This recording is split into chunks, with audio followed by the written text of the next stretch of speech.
I wonder what would happen if I asked Mary to do a baseline 5k as hard as she can so we know where we're at.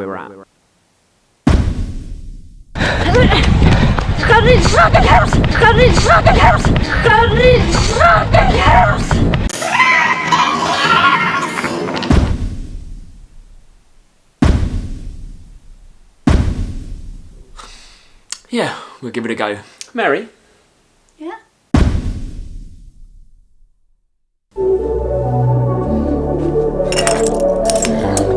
Bye, Mary. See you later.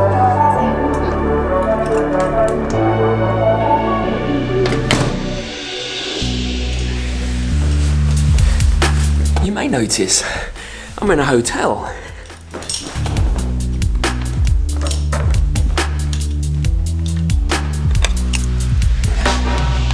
It's early morning and I'm heading to get coffee because if you've ever wondered just how fast Mary is, you're going to find out today because we're doing a 5 kilometre all-out baseline test to see where she's at. So I'm very excited, but we do need coffee.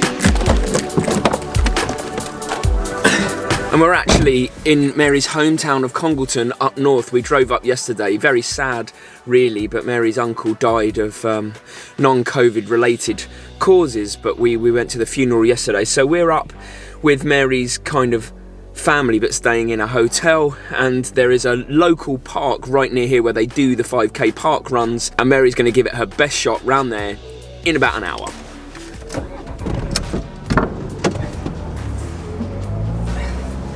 Not gonna lie, that is windy and cold out here, but where we're running is actually quite sheltered from the winds. The mere is down a little bit lower.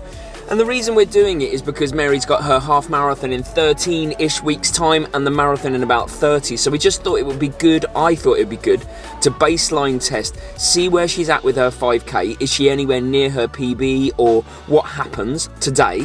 Then we can plan for the half marathon, what we might need to do in her training and lead up. I mean, it's, you know, it is what it is, but it's an exciting day for me. Not so much for Mary, but we'll get onto that.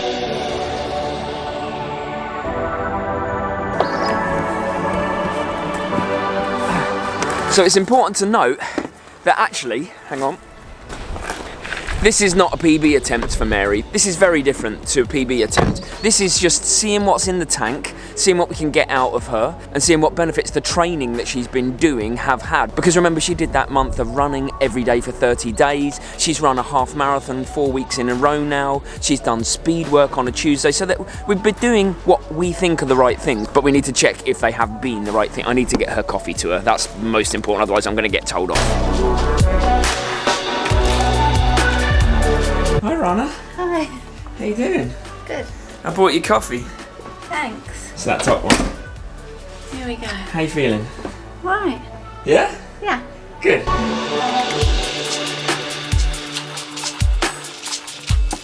We were talking tactics last night, right? And I think the best thing to do is for me to allow Mary to, for the first kilometre, kind of get into a rhythm and feel what feels good to run in. But at the same time make sure that she doesn't overshoot it, and at the same time make sure that she doesn't undershoot it. So I'll just be there pacing for the second kilometre particularly. This is baselining. This is just seeing where we're at. Yeah. Mary, can you drink a coffee without giggling? Is there a possible Not way? now you've said that. I was absolutely fine. I don't giggle my way through every coffee. Don't you? No. Try.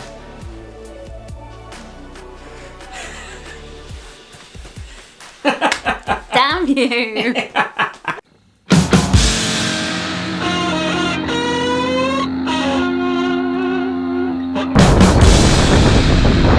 Here we are. This is where we're going. Asbury-Mere. You can probably hear it's a little bit windy out here.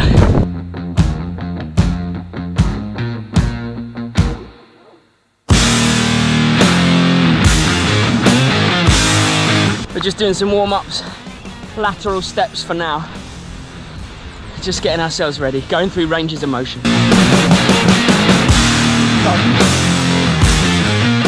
Go on, when you're ready. Yes. Okay, good luck. Okay. All right, oops. This is my lane. Yeah, go on then.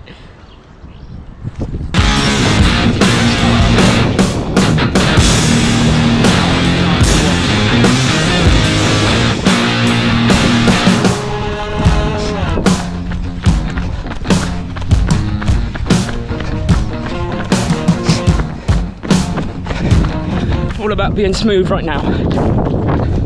And that's where we're at. 4:04. What's the matter? That's good. If you want a negative split.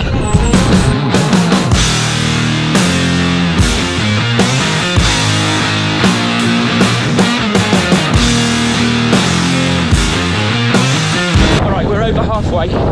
It was a 4:12 second kilometre, which means it's good pacing, nothing too crazy, and it is hurting her, but we're going to go for that negative split. It's going to be a dark place.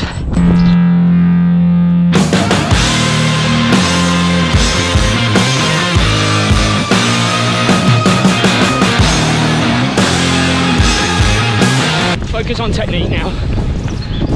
Drive, drive, drive.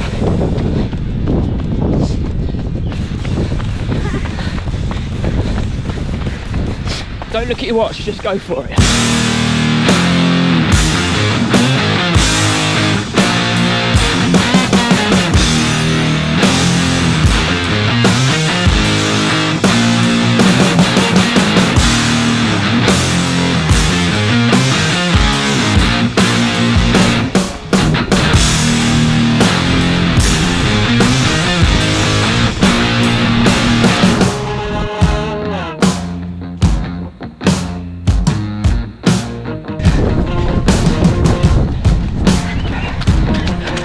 Mine says done.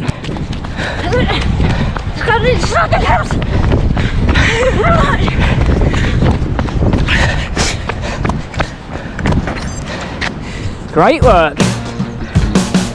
Woo. I would say she was in the pain cave. She was definitely in the pain cave there.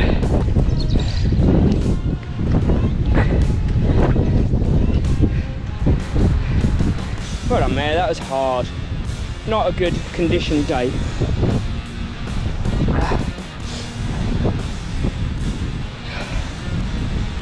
Right, we think now that Mary's composed herself, it's a horrible feeling after a hard 5k. We think around 21 minutes, which is, it's only 22 seconds off of her PB, no taper, no nothing, terrible day. So not that we're mitigating, because I'm not an excuse maker.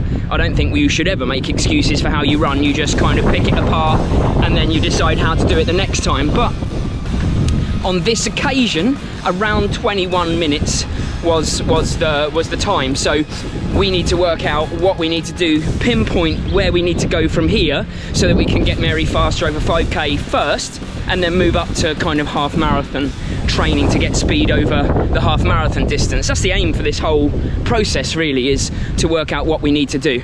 And I am trying to convince Mary she shouldn't be disappointed, because it's baseline testing. That's the whole point of this process. You're not going to run a PB every run. It took me 4 years between PB and next getting my PB, so you have to remember that. Yeah. 4 years it took me. Yeah, I thought it's just frustrating because you feel like you're going backwards. Yeah, well, we always say about this though, don't we? It doesn't matter. It's a lifetime journey, and you know, it's about learning, and this was a good learning experience for both of us here. It's not ideal conditions, man. No, it's really windy. Yeah. It felt like a battle. We need to walk back this way, don't we? Let's turn around. Yeah, it felt like a battle. Not good conditions.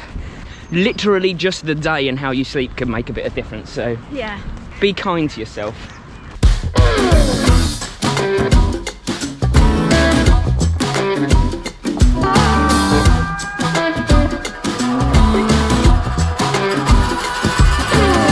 Well, we made it down to breakfast on time. How are you feeling? a little bit more positive now. Good. It's hard to not think that you're going backwards, but Well, we know what we need to do in the next training block. That's the key. And yeah. That's really important, actually. It gives you focus. Second coffee of the day already, Mary? not even sorry.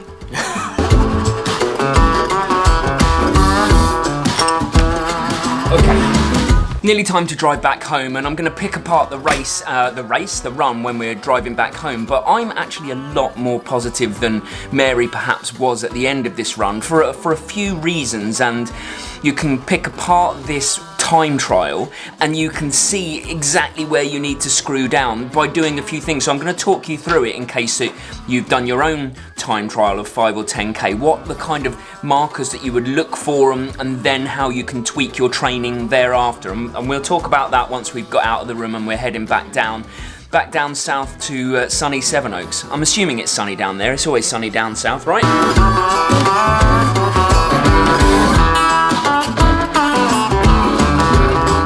So while we are driving home, we get to do extended car chats.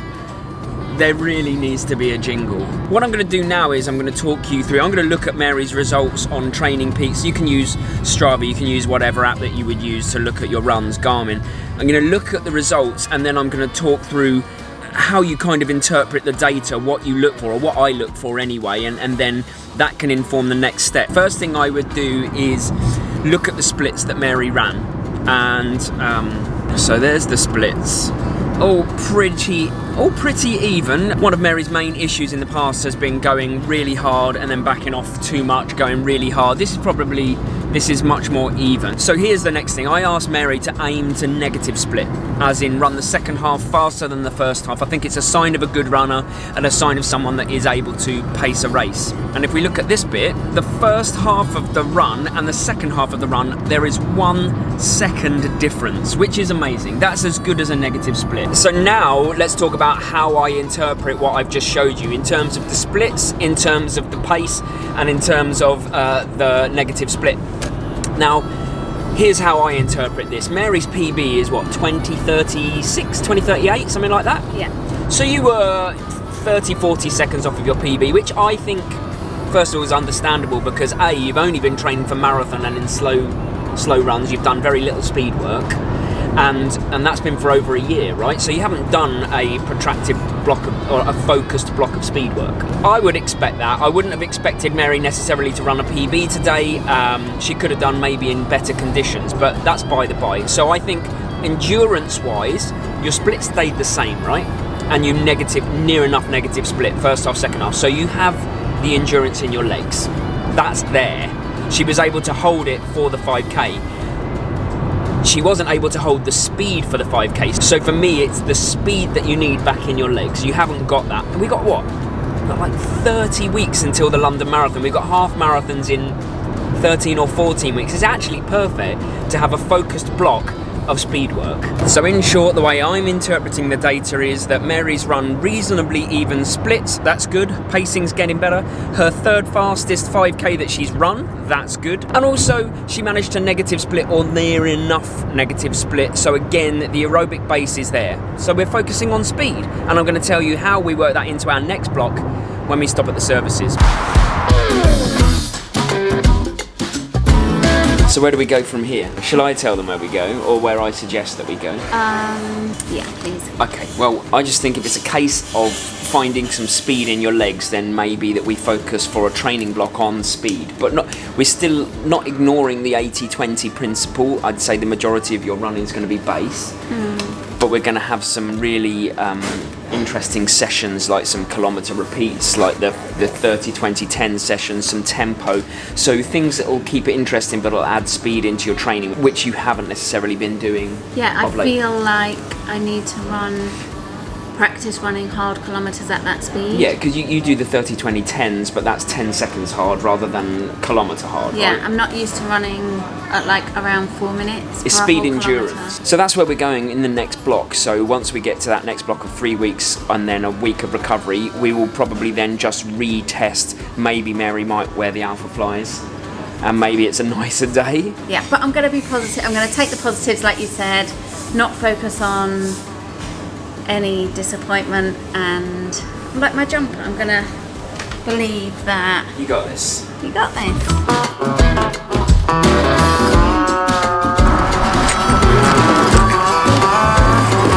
Apparently it's up to me to sum this video up. To be honest, initially I was really disappointed and felt frustrated that I wasn't as fast as I'd hoped in my mind, but now I've analysed it, well, now Ben's analysed it, and I have as well, and we've talked it through. It kind of makes sense, and I actually feel quite motivated now to focus my training. I think in my head I've been thinking I want to get this 5k PB and half marathon something and marathon training for London, and I've just kind of not really been focusing on anything too specific.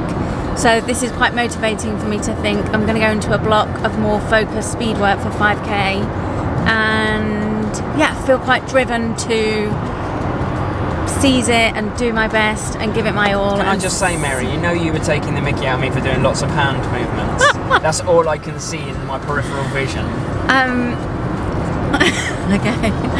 I do take the mickey out of Ben for that. Ben reminded me that it took him 4 years to get his 5k PB, so you know, there's no rush. It's a lifetime thing.